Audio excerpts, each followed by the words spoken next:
Hello. इस video में हम देखेंगे कि रेशनल नंबर और इर्रेशनल नंबर पर जब ऑपरेशन चार एडिशन, मल्टीप्लिकेशन, डिवीजन और सब्ट्रैक्शन वाले ऑपरेशन जब रेशनल नंबर और इर्रेशनल नंबर पर अप्लाई किए जाते हैं तो वो किस तरह से यूज़ होते हैं। उससे पहले हम देखेंगे कि ये रेशनल नंबर और इर्रेशनल नंबर जो है वो क्या होता है। रेशनल नंबर डिनोट किया जाता है रेशनल नंबर को क्यू के साथ, और रेशनल नंबर जो है वो किसके बराबर होते हैं, जो पी अपान क्यू की फॉर्म में लिख सकते हैं। ये दोनों पी और क्यू जो है वो इंटीजर्स होते हैं, प्रोवाइडेड एक कंडीशन एक और अप्लाई की गई है कि डिनोमिनेटर कभी ज़ीरो नहीं होगा। अगर तो डिनोमिनेटर ज़ीरो हो जाता है तो हमारे पास जो ओवरऑल नंबर है वो नॉट डिफाइंड हो जाता है। इसी तरह से न्यूमरेटर में ज़ीरो आएगा तो ये नंबर जो है इसका आंसर हमेशा किसके बराबर आता है, ज़ीरो के बराबर आता है। तो बाकी एग्जांपल्स कुछ हैं, जैसे कि वन है, वन को हम क्या लिख सकते हैं, वन अपान वन है। टू है, टू को टू अपान वन लिखा जा सकता है। तो ये इनफाइनाइट एग्जांपल्स हम दे सकते हैं रेशनल नंबर की। अब रेशनल नंबर को जब हम डिवाइड करेंगे, फॉर एग्जांपल 5 को डिवाइड किया 2 के साथ, तो आंसर पॉइंट्स में आ जाएगा, डेसिमल रिप्रेजेंटेशन आ जाएगी इसकी। तो ऐसे नंबर्स को, पी अपान क्यू नंबर्स को जब हम डिवाइड करते हैं तो आंसर हमेशा हमारा दो फॉर्म्स में आ जाता है, या तो जिनकी एक्सपेंशन जो होती है टर्मिनेटिंग होती है, डेसिमल एक्सपेंशन, या जिनकी एक्सपेंशन जो है वो क्या होती है, नॉन टर्मिनेटिंग रिपीटिंग होती है। अब टर्मिनेटिंग वाली एक्सपेंशन क्या होती है, जहाँ पे पॉइंट्स के बाद जो है नंबर क्या हो जाए, रुक जाए, ऐसे नंबर्स को हम टर्मिनेटिंग कहते हैं। जैसे कि कुछ एग्जांपल्स दी गई है, 2.3 है, 5.75 है, 1.4 है। यहाँ पे इसको 9/9 को डिवाइड किया गया है 2 के साथ, जो कि पी अपान क्यू की फॉर्म का था। जब हमने इसका आंसर देखा तो ये 4.5 बन गया। तो ऐसे केसेस में क्या होता है कि रिमाइंडर जो है हमेशा किसके बराबर आ जाता है, ज़ीरो के बराबर आ जाता है। नॉन टर्मिनेटिंग डेसिमल एक्सपेंशन देखेंगे तो हमारे पास है कुछ एग्जांपल, जैसे कि 3.333 पॉइंट के बाद जो है एक तो टर्मिनेट भी नहीं हो रहा है, रुक भी नहीं रहा है, और इस रिपीट हो रहा है। ठीक है, और ऐसे केसेस में रिमाइंडर कभी भी ज़ीरो नहीं बनता है। एग्जाम्पल एक है 7/3, 7 को 3 के साथ डिवाइड करेंगे तो आंसर कितना आ जाएगा, 2, और साथ में 0.33333, यानी कि पॉइंट के बाद जो नंबर्स हो रहे हैं वो क्या हो रहे हैं, रिपीट हो रहे हैं। तो ऐसी एक्सपेंशन को हम क्या कहते हैं, नॉन टर्मिनेटिंग रिपीटिंग। रिमाइंडर कभी भी नॉन टर्मिनेटिंग रिपीटिंग के केस में ज़ीरो नहीं बनता है। इसी तरह से इरेशनल नंबर्स कौन से नंबर्स होते हैं, जिनको डिनोट किया जाता है पहले तो एस के साथ, या क्यू का कॉम्प्लीमेंट भी हम कहते हैं, ये सी फॉर कॉम्प्लीमेंट होता है, और क्यू हो गया रेशनल नंबर का कॉम्प्लीमेंट। और इसी को हम क्या कहते हैं, आर माइनस क्यू, यानी कि रियल नंबर में से हम रेशनल नंबर को सब्ट्रैक्ट कर देते हैं, हमारे पास बचता है इर्रेशनल नंबर। इनको कभी भी पी अपान क्यू की फॉर्म में नहीं लिखा जा सकता है। और किन नंबर्स को हम इर्रेशनल नंबर कहते हैं, जो नॉन टर्मिनेटिंग रिपीटिंग होते हैं, नॉन रिपीटिंग होते हैं। नॉन टर्मिनेटिंग रिपीटिंग आ गया रेशनल नंबर में।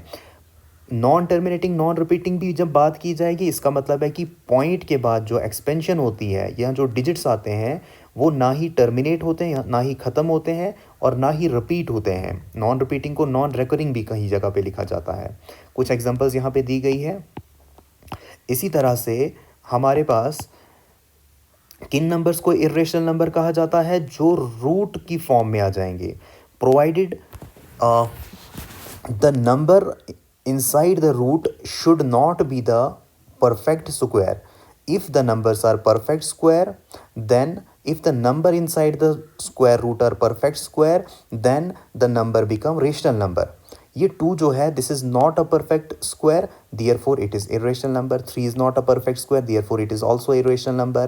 Root 5, it is also it is also irrational number.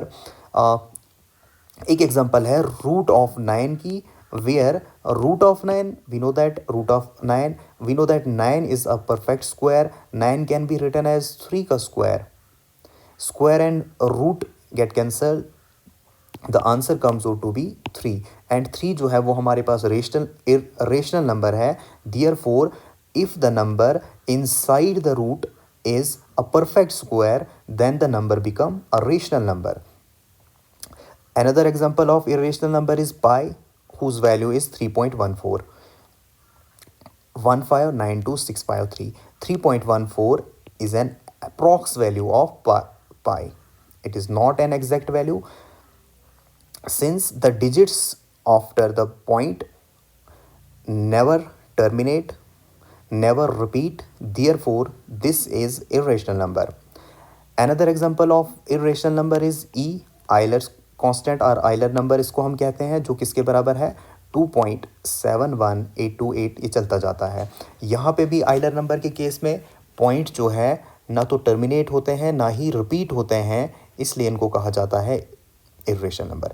इसी तरह से √2 एक भी इरेशनल नंबर है, जिसकी वैल्यू जो है वो किसके बराबर है 1.4142। ये पॉइंट के बाद जो डिजिट्स हैं वो रिपीट भी नहीं होते हैं और टर्मिनेट भी नहीं होते हैं। टिल नाउ पाई की वैल्यू जो पॉइंट के बाद फाइंड आउट की गई है, कहाँ तक फाइंड आउट की गई है 61 ट्रिलियन डिजिट्स तक ये अब तक फाइंड आउट की गई है इरेशनल नंबर की पॉइंट्स के बाद जो डिजिट्स होते हैं। तो ये था एक ओवरव्यू किसका, रेशनल नंबर और इरेशनल नंबर का। अब हम देखेंगे कि इन पर जब ऑपरेशंस अप्लाई किए जाते हैं एडिशन और सब्ट्रैक्शन के on rational and irrational number पर, तो हम को किस तरह से एक्ट करते हैं। तो हम उन्हीं को यहाँ पे इस वीडियो में हमारा मोटिव था उन्हीं नंबर्स को डिस्कस करना कि एडिशन और सब्ट्रैक्शन फ़िलहाल हम इस वीडियो में देखेंगे, और नेक्स्ट वीडियो में हम देखेंगे मल्टीप्लिकेशन और सब्ट्रैक्शन नंबर्स। एग्जाम्पल 1 लेते हैं हम। एग्जाम्पल 1 में क्या करेंगे, एक रेशनल नंबर लेते हैं और उसको ऐड करते हैं इरेशनल नंबर √3 के साथ। हमें पता है पहला वाला नंबर जो है वो कौन सा नंबर है, रेशनल नंबर, और दूसरा वाला नंबर जो है वो कौन सा नंबर है, इरेशनल नंबर। तो आंसर जो है हमारा जो आ जाएगा इनको ऐड करने के बाद वो वापस रिपीट हो जाएगा 2 + √3 ही। तो कंक्लूजन ये निकाला कि जब भी एक रेशनल नंबर को इरेशनल नंबर के साथ ऐड किया जाता है तो हमारे पास ओवरऑल आंसर जो आता है वो वापस वही आता है। Means a rational number and irrational number can not be simplified और can not be further added और subtracted, those remain in their original form. तो हम यहाँ पे लिखेंगे जो हमारे पास ओवरऑल आंसर आ जाएगा, इसको कहेंगे हम कि ये जो है इरेशनल नंबर है। तो यहाँ पे हम कंक्लूजन क्या निकालते हैं कि rational number are for rational, इसको मिटा कर लिखेंगे हम rational and irrational number can not be added और subtracted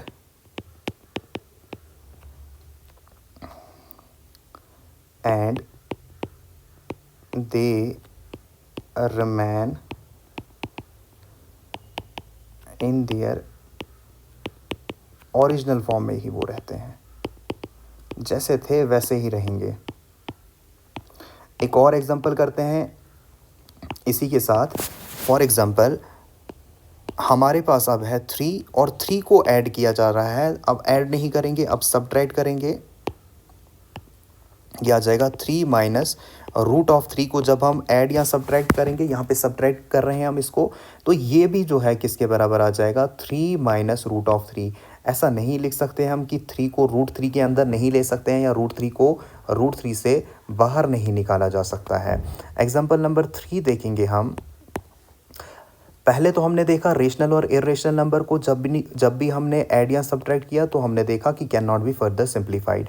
अब क्या होगा, अब हम कुछ रेशनल नंबर लेते हैं और उसके साथ हम क्या करते हैं, अब हम दोनों नंबर जो है वो इरेशनल नंबर लेते हैं। फॉर एग्जांपल एक लिया हमने √2 और दूसरा लिया हमने √3। Since both the number inside the root are different and both the numbers are not a perfect square, therefore these number also cannot be further simplified. अब ये जिस फॉर्म में है इसी फॉर्म में इनको हम लिखेंगे if the नंबर्स, या नंबर्स की जगह हम लिखेंगे if different irrational numbers are added or subtracted, जो नंबर्स है the final number remain same. If different irrational number को हम ऐड या सब्ट्रैक्ट करेंगे तो हमारे पास जो फाइनल नंबर है वो सेम रहता है। इसी तरह से एक और ऐसी ही एग्जांपल लेते हैं, जैसे कि रूट ऑफ 3 है, इसको सब्ट्रैक्ट करेंगे हम रूट ऑफ 2 के साथ, तो ऐसा नहीं लिख सकते हैं हम इसको, एक ही रूट हम इनको प्रोवाइड नहीं कर सकते हैं। Means if we do like this it is a wrong method. तो ये क्या होगा, इसका आंसर जो है क्या आ जाएगा, √3 माइनस रूट ऑफ 2, ये सही है और ये इतना ही रहेगा। एक और एग्जांपल लेते हैं हम, जहाँ पे हम क्या करते हैं, एक रेशनल नंबर को इरेशनल के साथ क्या करेंगे, मल्टीप्लाई करेंगे। अब फिलहाल तो ये भी गलत है, अगर तो हम इस 2 को रूट के अंदर ले रहे हैं तो ये गलत है। हम इसको किस तरह से सॉल्व करेंगे, हम इसको क्या करेंगे, रेशनल नंबर और इरेशनल नंबर को जब मल्टीप्लाई किया जाता है तो हमारे पास जो नंबर आता है इस टाइप का आता है कि रेशनल जो है रूट के बाहर ही रहेगा और इरेशनल नंबर अलग रहेगा। इसी में फर्दर कुछ और ऐड करेंगे, 6 को हम फॉर एग्जांपल √3 के साथ ऐड करेंगे, मल्टीप्लाई करेंगे, तो हमारे पास आंसर जो है 6√3 आ जाएगा। इसी तरह से अगर -5 है और उसको √2 के साथ मल्टीप्लाई किया जा रहा है तो ये बन जाएगा -5 √2 बन जाएगा। कुछ एग्जांपल और देखते हैं। सपोज करो हम यहाँ पे कुछ एग्जांपल ले रहे हैं, 2√2 प्लस 3√3 माइनस 4√2 माइनस 3√3। इन नंबर्स को क्या किया जा रहा है, हम देख रहे हैं कि इनको जब हमने ऐड या सब्ट्रैक्ट करना है तो वो किस तरह से किया जाएगा। सॉरी,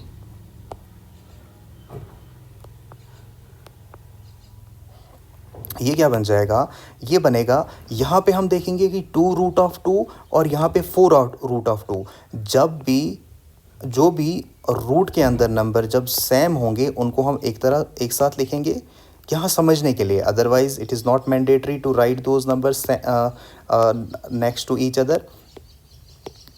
यहाँ पे हम इस तरह से लिखेंगे। तो यहाँ पे हम देखेंगे कि 2√2 और 4√2 में हम देखेंगे कॉमन क्या रहा है, वो है √2। और हम यहाँ से √2 जब कॉमन आ गया, अंदर क्या रहा 2, यहाँ से √2 में से क्या कॉमन आ गया, 4√2 में, तो 4 रह गया अंदर। इसी तरह से अब यहाँ पे हम देख रहे हैं कि √3 और -3√3 में क्या कॉमन आ रहा है, √3 और अंदर क्या रह रहा है, 3 - 3।